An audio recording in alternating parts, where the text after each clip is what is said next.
Right, now to our interview with Mikel Arteta. After leading Arsenal to their first league title in 22 years, he now wants to make them the best team in the world. So, speaking at the launch day for the new season, Arteta says he still wants to strengthen his Arsenal squad, but only with the world's best players. It took me a while, the first 10 days after losing the Champions League final on penalties. It was a tough one, and a lot of reflection about that as well. But then you realize the season that we had, all the hard work that we put in, and not the reflection of the year, but as well the journey and everything, and everybody that has been involved in taking the club to the position that is right now, and ultimately to win a trophy that obviously we didn't have for 22 years, which is a long time, but it was all worth it. I think the final feeling on the parade was something unique and absolutely magical, and very grateful for that as well. You'll know that the really great teams, Manchester City, of which you were a part under Pep, Manchester United under Sir Alex Ferguson, they've gone on to win it multiple times. They've gone on to retain it. Arsenal have never done it. They've never managed that, even under the great teams of Arsene Wenger. Is that your message to the players going into this season? If we really want to prove that we're great, we've got to do it again. That's the opportunity that we had ahead, and we are very conscious of what it's going to take to deliver that. But I feel the ambition, I feel the desire, and I feel the ability and the conviction around the team that we can do it. You've been there 6 years now. This is your 6th season at Arsenal, and it's felt like you've grown and grown as an individual and as a club and as a squad. And there's a lot of talk of Arsenal as a super club now, and I think what people are talking about is the ability to compete to the really big clubs in Europe, the PSGs, the Real Madrids, the Barcelonas. Do you feel you're ready now to take that mantle on and really challenge those guys on a regular basis, as well as the really big clubs in this country? Well, I think we've been extremely consistent the last 4 or 5 years now in terms of all the performances, in terms of the growth of the club, in terms of a lot of factors that are really relevant to put yourself into that bracket or category. Now, we need to win more major trophies to be at that level, and that's the task that we had ahead. You just see the back of one of your very close friends and confidants in Pep Guardiola leaving. And then a new one comes in, Andoni Iraola in charge of Liverpool. And you've got Alonso at Chelsea now as well, who are your nearest rivals. Does that add a bit of spice from your perspective? It does, but it brings such a feeling of pride, because the three of us from the same area in San Sebastian, we used to play together in the same team, Antiguoco, and to be managing the best league in the world with 3 of the biggest clubs in the world is just something incredible that probably only football can provide. So many changes amongst your closest rivals. City we've talked about Liverpool, Chelsea with new manager as well. Does that make it easier or more difficult from your perspective? It feels to me like they're a bit of an unknown quantity this season, those huge clubs that you're going to be competing with. Yeah, but I mean, I think the foundations of those clubs, they are really strong. There is change in the managerial seat, but as well there are a lot of players and a lot of things that they already done for many years. So they are big threats, obviously, because they have the quality, they have the history, and they have the background to deliver big performances and elite level for sure. You know better than anyone that to stay at the top, you've got to keep moving forward, you've got to keep progressing. And I think we've seen that in the transfer dealings you've tried this summer and some that you've succeeded with. You were fishing in the pond with Vinicius Junior, you've been long-term admirers of Julian Alvarez.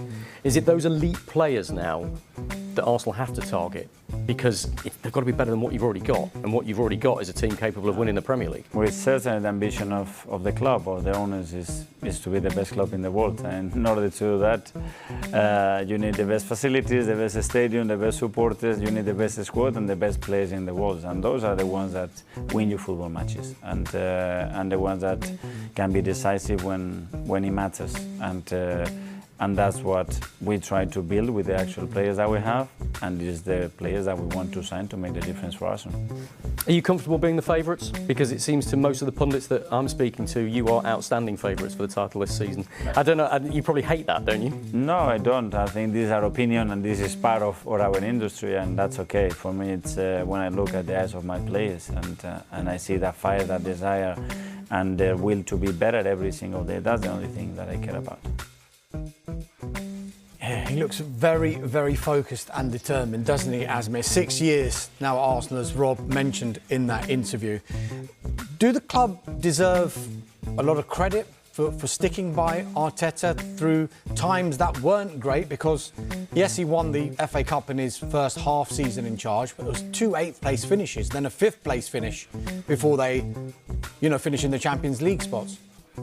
Yeah, I think you have to give the ownership massive amounts of credit. I think in the game today and the times that we've seen, you don't get given a lot of time. Managers don't get time to build their squads and their philosophies and implement those into the whole club from top to bottom. So the fact that Arsenal gave Arteta, which is so rare these days, so much time to really embed his ideas, embed his way of working, his philosophy into the whole squad, into the whole club, it's a credit to the Kroenke family and everyone involved with that. So it's great to see them getting those rewards now. Arsenal being Premier League champions, getting to the Champions League final, pushing all those limits and boundaries now to really take the club on to that next level of sustained winning and success, which is what all the great teams, dynasties have done. Mikel Arteta has great ambition. He had as a player, he has as a manager. You can see now how he wants to take this team onto the next level and be consistent with winning these titles.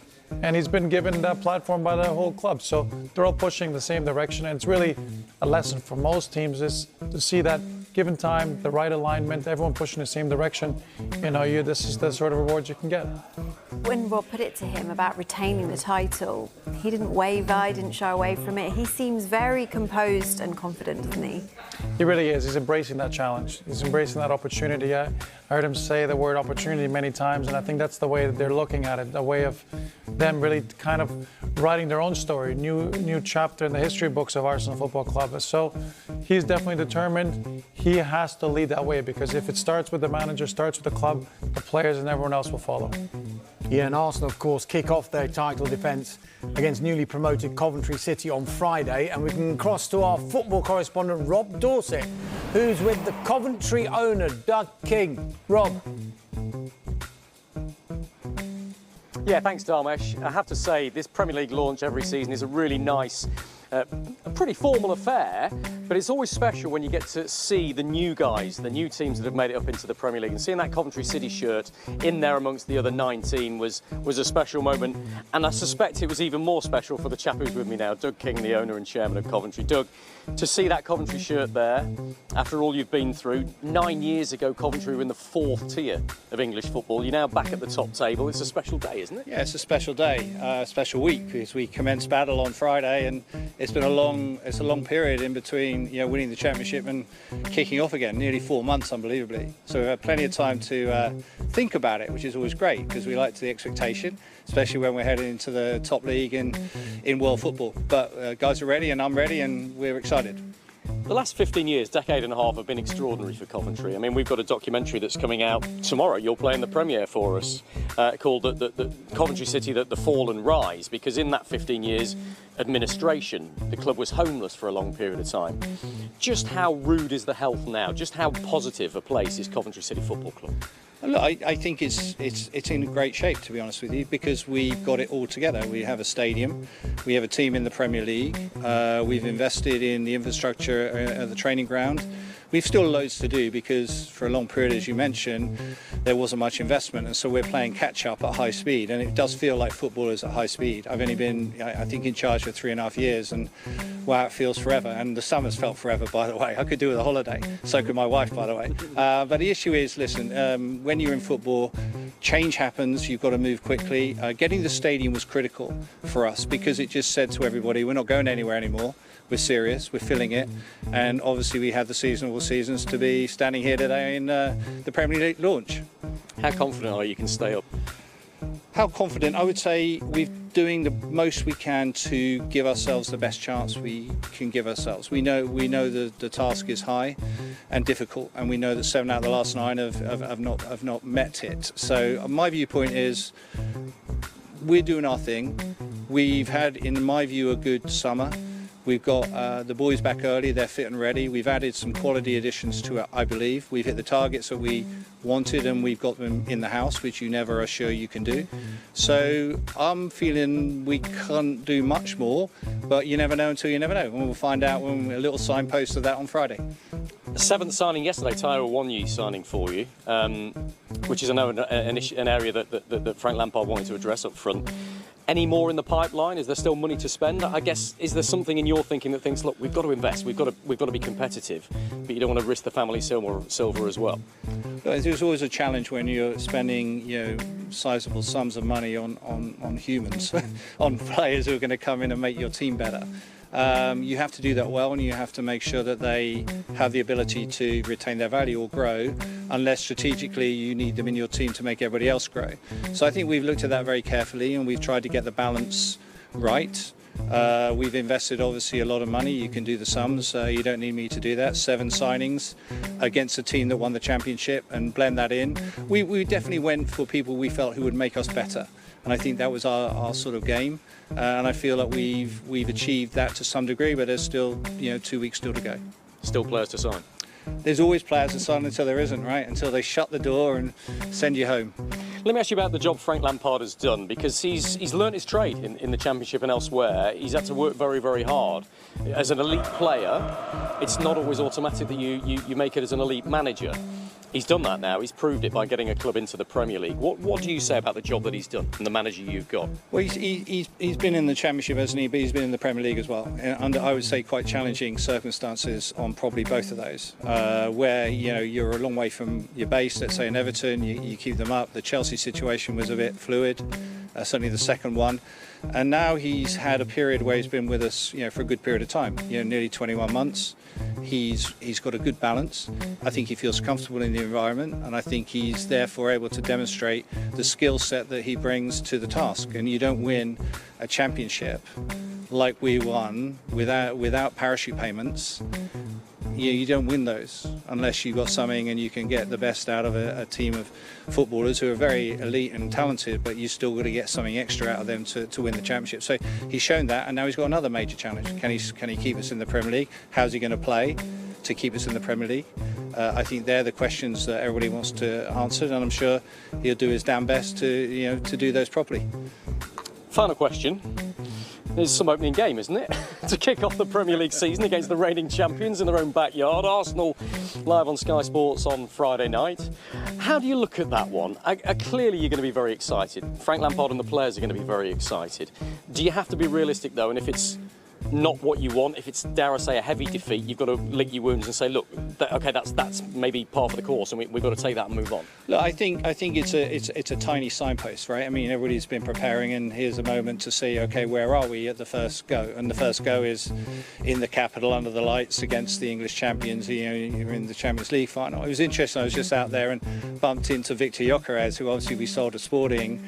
Which is quite amusing because obviously we just brought Gus Hamer back, and so the two players who were instrumental in us sort of getting into the playoff final when we lost to Luton, there they are on opposing teams in our first trip back to the Premier League. So I gave him a little nod. I told him not to train too hard this week, and we'll take our chances. Look, it's a great moment for us all. The guys will come down on Friday. They'll be in there noisy as hell. And we'll do ourselves proud, and if we don't, we'll take ourselves down and go again. It must have been tricky for Gyökeres, because I think his manager was alongside Mikel Arteta in the same lift as you, wasn't he? Yeah, he was, yeah. He didn't say much.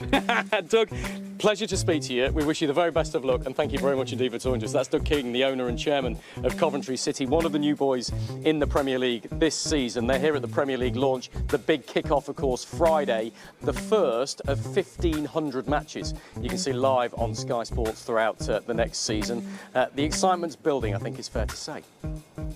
Rob, thanks for now. Well, you wouldn't want to get stuck in that lift, would you? Actually, I probably would. Fly on the wall. Look, Doug King there spoke about the challenge that Lampard has got now. That step up, we know what it's like into the top flight, but he knows the Premier League inside out. And you know him well. Is he up to the challenge?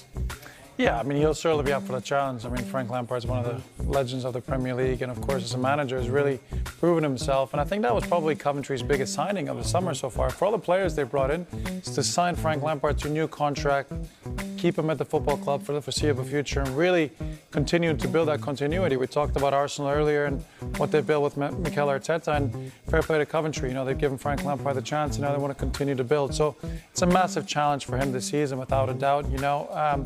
Coventry have been in the championship quite a few years. Without that parachute money, to make that step is a big, big step. So they've got the challenge really to get those players in the summer, make that squad stronger. But what they do have I think what Frank Lampard has built, and even when I work for him, I really understand that he wants to bring the players close together. He wants to have a tight-knit unit, a culture where everyone fights